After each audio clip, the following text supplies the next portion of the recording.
Start. Good afternoon to all. आज हमारा topic है, जैसे कि आप देख रहे हैं, anti hypertensive drug. Anti hypertensive drug क्या होती है, कब यूज होती है और उसको कैसे लिया जाता है, तो उसके बारे में हम स्टडी करेंगे। तो पहले हम इसके बारे में जान लेते हैं कि एंटी हाइपरटेंसिव टॉपिक क्या है।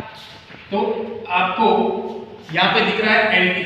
एंटी का मीन्स मैं आपको बता चुका हूँ कि अगेंस्ट होता है, लेकिन यहाँ पे हम जब कोई भी डिजीज पढ़ते हैं तो एंटी जब डिजीज के आगे ऐड होता है तो मीन्स है कि उस डिजीज का ट्रीटमेंट है, ये मीन्स उस डिजीज में यूज होने वाली ड्रग है ये।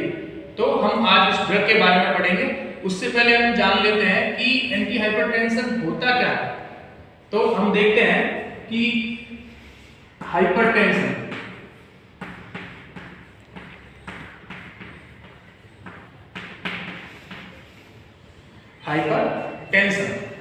तो मैंने जैसे आपको बताया है कि यहाँ पे हाइपर प्लस टेंशन दो वर्ड से मिलके बना हुआ है। तो हाइपर का मीन्स क्या होता है, जैसे कि आप जानते हैं, कौन बताएगा? हाँ, यस, गुड, हाइपर का मीन्स आपका होता है कि इंक्रीज हो जाना। क्या होना? इंक्रीज मीन्स ज्यादा, ठीक है। एंड टेंशन का मीन्स क्या होता है? ब्लड प्रेशर बढ़ना, मीन्स ब्लड प्रेशर का फोर्स, ठीक है, गुड। तो हम यहाँ पे टेंशन का मीन्स लेते हैं फोर्स। अब फोर्स हमारा ब्लड का जो प्रेशर है वो कहां से क्रिएट होता है? हार्ट से। कहां से होता है? हार्ट से होता है। तो हार्ट जब ब्लड प्रेशर क्रिएट करता है तो वो कहां पे जाएगा? हमारी ब्लड वेसल्स में ब्लड फ्लो होगा। तो ब्लड वेसल्स में जब ब्लड फ्लो होता है तो ब्लड के द्वारा मींस ब्लड आपकी वॉल के ब्लड वेसल की वॉल के ऊपर जो प्रेशर लगाता है उसे हम ब्लड वेसल बोलते हैं। मींस मैं आपको एक बार समझा देता हूं कि जैसे कि हमारी ये ब्लड वेसल्स है, जैसे कि आर्टरी। तो आर्टरी में आपका ब्लड फ्लो करता है हार्ट से, जो प्योर ब्लड आता है। तो ब्लड जैसे कि यहाँ आ रहा है और ब्लड अगर ब्लड की क्वांटिटी पीछे से बढ़ती है या फिर आपकी जो ब्लड वेसल्स है वो क्या होती है? कॉन्ट्रैक्शन हो जाती है, उसके अंदर अगर वो सिकुड़ जाती है तो क्या होगा? उसके पीछे से जो ब्लड आएगा वो ब्लड इस वॉल के ऊपर क्या करेगा? प्रेशर क्रिएट करेगा, और इस प्रेशर क्रिएट जो करता है इसे ही हम ब्लड प्रेशर बोलते हैं। तो मींस हमारा जब ब्लड प्रेशर क्या हो जाता है? इंक्रीज होता है, तो हमारा होता है हाइपरटेंशन, ठीक है। और यदि हमारा एक स्टैंडर्ड नॉर्मल वैल्यू होती है हाई ब्लड प्रेशर की, उससे अगर कम हो जाए तो क्या हो जाएगा हमारे यहाँ पे? अगर डाउन हो जाए तो होगा हाइपो। क्या हो जाएगा? मींस ये आपका हाइपोटेंशन हो जाएगा। तो अब हमें ये जानना है कि नॉर्मल ब्लड प्रेशर कितना होता है, कितना होता है। तो नॉर्मल ब्लड प्रेशर मैं आपको बता देता हूं यहाँ पे।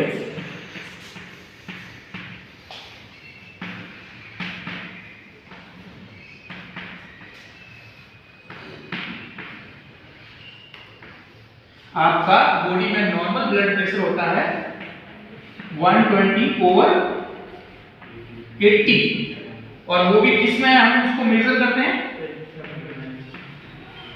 mmHg में। मीन्स ये हो गया कि mmHg मिलीमीटर मरकरी एक एलिमेंट है जिसका यूज हम ब्लड प्रेशर को मेजर करने के लिए यूज करते हैं, ठीक है। और हम अब बात आती है हमारी कि ब्लड प्रेशर को हम कैसे कैसे मेजर कर सकते हैं। ब्लड प्रेशर को मेजर करने की इक्विपमेंट को हम किस नाम से जानते हैं? तो वो होता है हमारा स्पाइगमोमैनोमीटर। क्या होता है? स्पाइगमोमैनोमीटर। और स्पाइगमोमैनोमीटर आजकल ऑटोमेटेड भी अवेलेबल है, मैनुअल भी आते हैं और मरकरी के साथ भी अवेलेबल होते हैं। तो उससे हम इजीली अपना ब्लड प्रेशर मेजर कर सकते हैं। तो ये मैं टॉपिक आपको ब्लड प्रेशर मेजर करना आपको अगले क्लास में बताऊंगा। तो अब हम आते हैं हमारे स्पेशली एंटी हाइपरटेंसिव ड्रग के ऊपर, ठीक है। स्टॉप। जैसे कि हमने अभी नॉर्मल वैल्यू बताई ब्लड प्रेशर की, तो वो मैं यहाँ पे लिखता हूँ। नॉर्मल आपका ब्लड प्रेशर कितना होता है,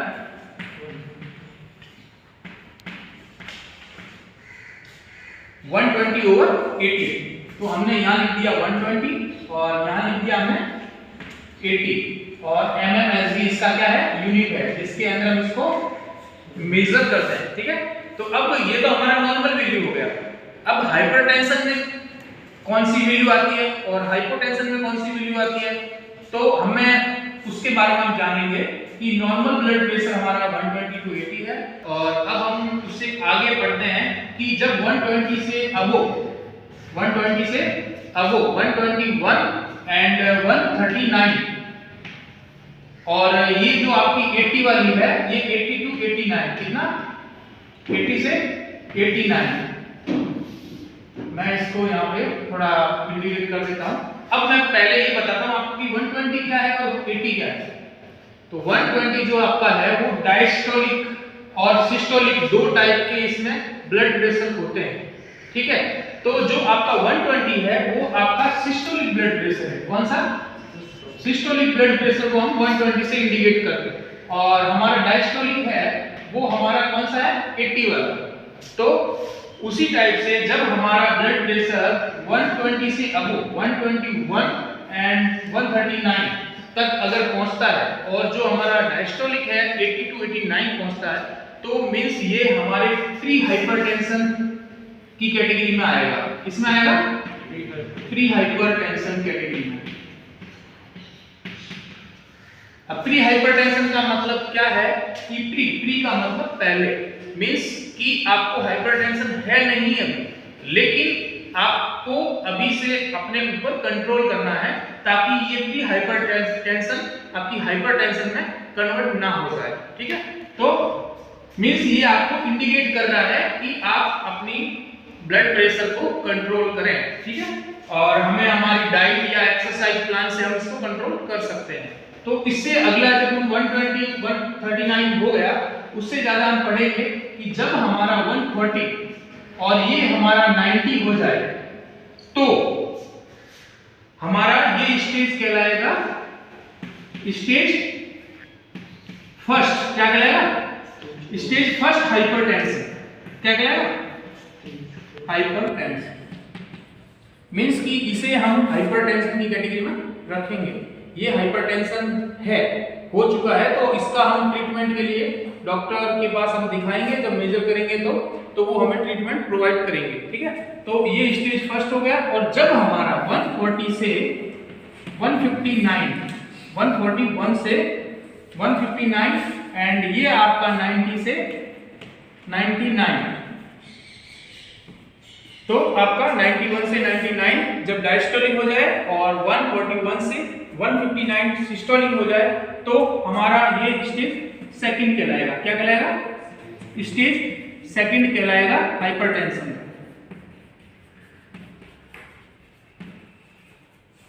तो इस प्रकार से हमें पता चल जाता है कि हाइपरटेंशन क्या होता है और हाइपरटेंशन की कितने कितने स्टेज हैं, और हमें उसको कैसे पहचानना है, ठीक है। और हमें उसको मेजर कैसे करना है, उसके इक्विपमेंट से, जो स्पाइरोमीटर होता है। हाइपरटेंशन के बारे में समझ चुके हैं, और अब उस हाइपरटेंशन को कंट्रोल करने के लिए हम कौन सी मेडिसिन, डॉक्टर कौन सी मेडिसिन प्रिस्क्राइब करता है और हमें उसके बारे में क्या नॉलेज होना चाहिए, तो वो हम अब पढ़ेंगे। तो उसके अंदर मैं आपको पहले बता देता हूं कि हाइपरटेंशन में क्या होता है कि ब्लड प्रेशर इंक्रीज हो जाता है। तो मेनली ड्रग भी कैसे काम करती है, या तो अपने रिसेप्टर पे जाके ऐड होगी और उसकी मैकेनिज्म को कंट्रोल करेगी, या फिर हमारे बॉडी में कुछ ऐसे हार्मोन्स होते हैं या एंजाइम होते हैं जो क्या करते हैं कि हमारे ब्लड प्रेशर को इंक्रीज कर देते हैं। तो उसको कंट्रोल करने के लिए हम ऐसी मेडिसिन देंगे तो वो उस मैकेनिज्म को कंट्रोल कर लेगी। तो हम उसके बारे में पढ़ते हैं। फर्स्ट जो मैकेनिज्म है हम देखते हैं कि डाययूरेटिक ड्रग्स। कौन सी, डाययूरेटिक्स। अब डाययूरेटिक्स का मींस यह है कि जब हमारे बॉडी में ब्लड प्रेशर इंक्रीज हो जाता है, तो क्या होता है कि ब्लड की जो वॉल्यूम है वो भी इंक्रीज हो जाता है। तो उसको हम अगर कम कर दें तो हमारा ब्लड प्रेशर कंट्रोल हो जाएगा। तो उसके लिए हम प्रोवाइड करते हैं डाययूरेटिक ड्रग। तो डाययूरेटिक ड्रग हमारे किडनी के ऊपर जाके कार्य करती है, मींस हमारे नेफ्रॉन पे। किस पे करती है? नेफ्रॉन पे। क्यों? क्योंकि किडनी में हमारे नेफ्रॉन होते हैं और किडनी का आपका स्मॉलेस्ट यूनिट नेफ्रॉन होता है, जो मैं आपको बता चुका हूं। और नेफ्रॉन का स्ट्रक्चर किस हिसाब से है आपने देखा, आपको याद है अभी। उसके अंदर फर्स्टली आपका ब्लड एंटर होता है, एफरेंट और इफरेंट, एंड उसके बाद में ग्लोमेरुलस होता है। तो ग्लोमेरुलस से वो फिल्टर होता है और फिल्टर होने के बाद में वो अपने प्रॉक्सिमल ट्यूब और लूप ऑफ हैनले एंड आपके कंडक्टिव डक्ट तक पहुंचता है और वहां से फिर वो आपके एक्सक्रेशन यूरिनरी ब्लैडर में इकट्ठा हो जाता है। ठीक है, तो उसी प्रकार से ये आपका डाययूरेटिक जो कैटेगरी है ड्रग की, तो वो क्या करेगा, आपकी बॉडी से एक्सक्रीट करेगा वाटर और सोडियम को, मींस उसकी मात्रा को, आपकी बॉडी की ब्लड वॉल्यूम को कम करेगा ताकि ब्लड प्रेशर कंट्रोल हो सके। तो इसके अंदर हमारे कॉमनली यूज होते हैं, एक तो thyroid category, one thyroid category, and second आता है high selling drug, and third है आपका पोटेशियम स्पेरिंग। अब ये कैसे काम करता है, इसकी मैकेनिज्म मैं आपको बताऊंगा। और पहले मैं आपको बता देता हूं कि थायराइड में आपका हाइड्रोक्लोरथायराइड्स एंड क्लोरथैलिडोन एंड नेक्स्ट है इंडाफामाइड। और सबसे ज्यादा जो यूज होता है, जो पोटेंट ड्रग है, वो है फ्यूरेसामाइड, जो मार्केट में लेक्सिस के नाम से as a brand name available है। और भी बहुत सारे ब्रांड हैं इसके जो मार्केट में अवेलेबल है। तो ये इफेक्टिव ड्रग है फ्यूरेसामाइड। ठीक है, अब हम आते हैं सेकेंड ड्रग की कैटेगरी पे, वो है आपकी एसीई इनहिबिटर। क्या है? ACE inhibitor. अब ये एसीई इनहिबिटर क्या होता है, तो उसकी हम कंप्लीटली समझने के लिए पहले हम इसकी फुल फॉर्म पढ़ेंगे। तो उसको हम ध्यान से देखते हैं। आप देखिए, ए का ए मींस ए इंडिकेट करता है एंजियोटेंसिन, सी मींस कन्वर्टिंग, ई मींस एंजाइम, मींस ये एक एंजाइम है, उस एंजाइम को इनहिबिट कर रही है ये ड्रग्स। ठीक है, अब ये एंजाइम का काम आता है हमारे, तो उसके बारे में हम जानेंगे। में क्या होता है कि हमारे एक एंजियोटेंसिनोजन होता है,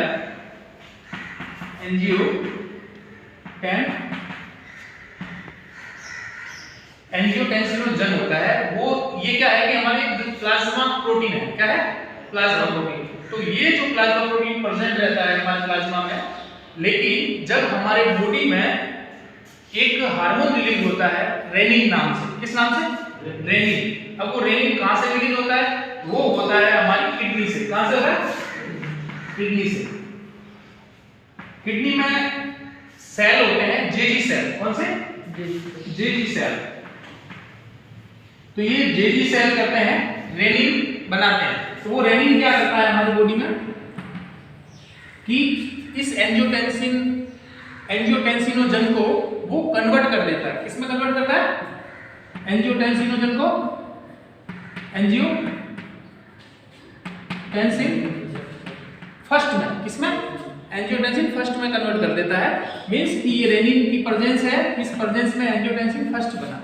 अब ये एंजियोटेंसिन फर्स्ट बना, ये क्या करता है कि हमारे बॉडी में ये जो मैंने अभी आपको बताया एंजियोटेंसिनोजन कन्वर्टिंग एंजाइम जो है, उसकी प्रेजेंस में एंजियोटेंसिन फर्स्ट किस में कन्वर्ट हो जाएगा?